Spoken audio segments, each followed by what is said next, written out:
그다음에 이제 아인슈타인은 또 어떨까요? 아인슈타인이 또 한 얘기를 보면은 나는 머리가 좋은 것이 아니다. 단지 문제가 있을 때 남들보다 더 오래 생각할 뿐이다. 어려운 문제에 부딪힐 때도 많았지만 다행히 신은 나에게 민감한 코와 노새 같은 끈기를 주셨다. 아인슈타인도 뉴턴하고 똑같은 얘기를 해요. 저런 끈기도 우리가 훈련에 의해서 얼마든지 길러지는 거예요. 그러니까 오래 생각하는 능력은 훈련에 의해서 길러진다. 그러니까 오래 생각하면은 어려운 문제들을 해결한다. 이런 얘기예요. 그러니까 오랜 시간, 그래서 이제 중요한 질문이 오랜 시간 몰입할 수 있는 능력은 훈련에 의해서 길러질까 하는 문제. 그 다음에 오랜 시간 몰입하면 평소에는 도저히 풀 수 없는 난제들을 해결할 수 있을까? 두 가지 의문이 들죠. 이 의문에 대해서 사실 오랜 시간 몰입할 수 있는 능력은 훈련에서 길러지는가는 사실은 요 전에도 소개를 했지만 이제 그것도 제가 이제 여기 다시 한번 제가 증명을 하겠습니다. 이 두 가지 문제에 대해서 제가 실제 사례를 통해서 증명을 하겠습니다. 그래서 이제 우리가 그러면 이제 보통 아이라도 뭐 조금 뭐 평균 이상의 이제 아이겠죠. 착실하고 호기심이 있고 이제 이런 아이죠. 몰입을 활용한 창의 영재 교육이 가능한가? 이제 제가 이제 몰입을 활용해서 이제 창의 영재 교육으로 방법으로 제안하는 거가 이제 어떤 거냐면 이제 도전을 시키는 거예요. 이제 이게 나이에 상관이 없어요. 예를 들어서 1, 2학년 취약 전 아동이라고 쳐요. 손가락으로 셈을 하는 아이야. 뭐 2개 더하기 3개 그러면 이렇게 하는 아이죠. 그런 아이한테 이제 쉬운 문제를 몇 개 내요. 그러니까 2개 더하기 3개, 뭐 3개 더하기 4개 그런 걸 한 10번 정도 내고 맞으면 칭찬을 해줘요. 그러면 이제 문제를 다 맞히니까 애가 신이 나고 칭찬을 받으니까 이제 신이 났어요. 이렇게 자신감을 이렇게 올려준 다음에 도전적인 문제를 내주는 거예요. 합이 10개가 넘는 걸 내줘요. 7개 더하기 6개 예를 들어서 그러면 얘가 할 수 있다고 막 세다가 10개가 넘어가. 그러니까 10손가락밖에 없는데 10개가 넘어가니까 이제 멘붕이 오죠. 불가능한 문제를 내는 거죠. 손가락이 10개밖에 없는데 10개를 넘는 걸 내주니까. 그러면 이제 그때부터 생각을 하게 돼요. 고민을 하게 되죠. 불가능한 거야. 손가락이 10개밖에 없는데 지금 10개가 넘는 거를 내줬으니까 그러니까 어떻게 생각을 하게 되고 이제 막 고민을 하다가 아이가 영감이 떠오릅니다. 아이디어가 떠오르는 거예요. 자기 발가락을 쓰는 거죠. 아니면 엄마 아빠의 손가락을 빌리는 거야. 그게 아이디어죠. 그죠? 이제 그런 거가 이제 몰입하게 만드는 거예요. 그걸 잘하면 또 어떻게 손가락 이제 10개 넘는 것도 얘가 이제 잘해. 이제 한번 익숙해지면은 그 방법을 아는 게 중요하지 한 방법을 터득하면 그다음부터는 쉬워져요. 그런 걸 이제 여러 개 또 내줘서 다 맞추면 또 칭찬을 해주고 그다음에 이제 또 도전적인 문제가 손가락을 쓰지 말고 셈을 해보라고 하는 거예요. 그러면 애는 불가능하다고 생각해요. 손가락을 안 쓰고 어떻게 가능해요? 그죠? 그 대신 쉽게 넣어주는 거예요. 뭐 1개 더하기 2개 이렇게 쉽게 내주는 거예요. 그런데 애가 손가락을 안 쓰고는 셈을 못하니까 손가락을 씁니다. 이렇게 써요. 이렇게. 그러면 이제 지적을 해줘. 너 손가락 썼다. 그러면 얘가 이제 들켰다는 듯이 이제 이렇게 합니다. 그래서 애가 포기하게 만들어야 돼요. 정말 손가락을 쓸 생각을 포기하게 만들어야 돼요. 그리고 이제 하라 그러면 애가 합니다. 하는데 이제 우리 애를 시켜보니까 애가 이제 우리들을 쳐다보면 집중이 안 되나 봐. 벽을 봐요. 벽을 보고 머릿속으로 세는 것 같아.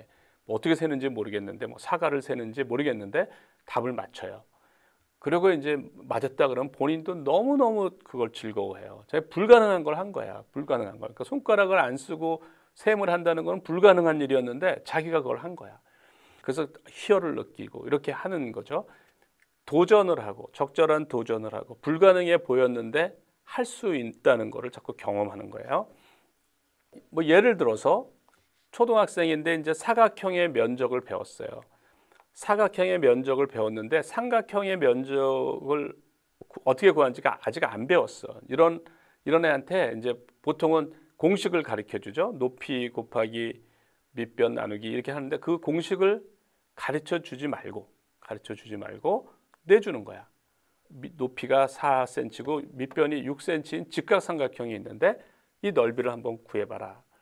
그러면 이제 아이는 삼각형 구하는 법 아직 안 배웠는데요. 이제 이런 아이도 있어요. 그러면 이제 걔는 이제 배우지도 않았으니까 할 수 없다고 생각하는 거죠. 근데 한번 잘 생각해 보면 배우지 않은 거는 할 수 없다라는 생각을 하는 아이들, 배우지 않은 거는 할 수 없다라는 믿음을 가지고 있는 학생은 평생 동안 자기의 잠재력을 사용하지 않는다는 얘기예요. 그죠? 배우지 않은 거는 할 수 없다고 믿는 거죠. 배운 것만 해. 그게 무슨 자기 능력은 배우지 않은 것도 할 수 있어요. 그게 창의력이야.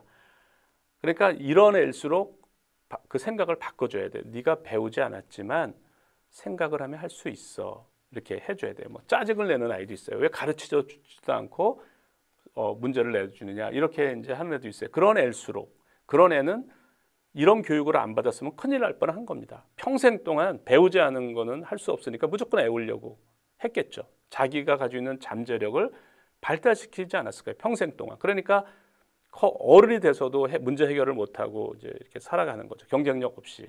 이런 아이한테 잘 설득을 하는 거예요. 네가 배우지 않았지만 생각을 하면 할 수 있어. 생각을 해봐. 그러면 이제 아이가 고민을 합니다. 처음엔 짜증을 낼 수도 있어요. 한 뭐 5분, 10분을 생각하면 제가 이제 해보니까 대부분 아이들이 생각을 해내요. 어떤 생각을 해냐면 직각삼각형은 직사각형의 절반이야. 그러니까 직사각형의 면적 구하는 건 배웠으니까 그게 4, 6의 24의 절반이야. 이런 생각을 해내는 거야. 그죠? 그러니까 저런 생각을 해낼 능력이 없는 애는 잘못 교육을 받은 거야. 그런 사고력이 없이 그냥 맹목적으로 암기식으로 이제 공부를 하는 거죠. 그러면 안 되는 거죠. 저렇게 생각할 줄 알아야 돼요. 그 다음에 이제 직각삼각형보다 조금 더 어려운 거는 예각삼각형이에요. 이것도 이제 문제를 내주면 애가 고민하다가 생각을 합니다. 이것도 직사각형의 절반이다라는 걸 생각을 해요. 마찬가지로 이제 학생들한테 이제 초등학생한테 분수를 가르쳐 주는 거예요. 뭐 피자를 세 조각으로 나눈 걸 3분의 1이라고 그런다. 그럼 이제 애가 이제 알았다. 이제 알았죠? 분수가 이제 뭔지 알았으면은 이제 얘한테 분수의 합을 안 가르쳐 주고 바로 문제를 내주는 거예요. 3분의 1 더하기 3분의 1이 뭐냐? 그러면 애들이 분모끼리 더하고 분자끼리 더하고 막 그래요. 그러니까 이제 그런 얘기는 얘가 분수에 대해서 잘 모르는 거야. 이해를 못 하고 있는 거야. 그래서 그런 애는 다시 앞으로 가르쳐 줘요. 앞으로 가서 분수라는 게 뭐다. 3분의 1이라는 게 뭐다. 이런 거를 다시 가르쳐 줘. 다시 설명을 해 주고 그리고 이제 3분의 1 더하기 3분의 1이 뭐냐? 가르쳐 주지 마세요. 그거를 가르쳐 주지 말고 생각하게 하면은 애가 자기가 스스로 3분의 2라는 생각을 하게 돼요. 그죠? 그 능력이 다 있어요. 그리고 저런 문제가 좋은 문제입니다. 그래서 얘가 이제 분모가 같은 분수의 합을 잘해. 뭐 3분의 1 더하기 3분의 1은 3분의 2, 5분의 1 더하기 5분의 2는 5분의 3에서 뭐 10개, 20개를 다 맞춰. 그러면 또 칭찬을 해줘요. 너 잘한다. 분수 계산하는데 정말 도사네. 이제 얘가 분수 계산은 뭔가 자신 있는 것처럼 이제 하는데 그러면 얘한테 자신감을 잔뜩 올려준 다음에 도전적인 문제를 줘요. 어떤 걸 주냐면 아직 통분을 안 배웠죠. 통분을 안 배운 애한테 분모가 다른 분수를 내주는 거예요. 그러니까 2분의 1 더하기 4분의 1은 얼마니? 그러면 이제 또 멘붕이 오죠. 분모가 다른 거야. 이건 또 할 수가 없죠. 생각을 할 수밖에 없는 거예요. 이제 정말 생각 안 하면 절대 못 풀어. 그럼 이제 몰입을 하게 되죠. 이제 생각을 저기다 집중을 해야 돼요. 또 칭찬을 받기 위해서 열심히 하겠죠. 고민을 하면 애가 주로 그림을 그려서 해결합니다. 2분의 1이 4분의 2라는 생각을 해요. 그래서 저게 이제 4분의 3이라는 거를 해결을 합니다. 그건 굉장한 걸 한 거죠. 배우지도 않았는데. 이제 그걸 또 하면은 더 도전적인 문제를 또 내줘요. 뭐 2분의 1 더하기 3분의 1. 이것도 고민하다가 2분의 1은 6분의 3이고 3분의 1은 6분의 2라는 생각을 그림을 그려서 또 해결을 합니다. 이제 이렇게 해결을 하는 거죠. 배우지 않았는데. 저거는 이제 다른 학년에서 배우는 건데 자기가 생각을 해서 해결을 하는 거죠. 통분을 배우지 않고 자신의 힘으로 그 방법을 알아내는 학생은 분명 창의력이 있는 거죠. 창의적인 사고를 하지 않을 수 없어요. 그리고 자기의 지적인 한계를 넘는 그런 이제 도전을 하게 되는 거예요. 그래서 저런 문제를 해결함으로써 도전 정신이 생겨. 풀리지 않을 것 같은, 풀 수 없을 것 같은, 불가능해 보이는 문제를 자기가 도전해서 해결을 한 거죠. 또 역시 성공 경험을 하게 되고 승자 효과, 성공 경험에 의해서 빠른 성장을 하게 되죠. 이렇게 이제 어릴 때 6년을 이런 식으로 생각하는 습관이 잘 돼 있으면 이제 중학생이 됐어 이런 아이가. 그러면 더 도전적인 문제를 줄 수가 있어요.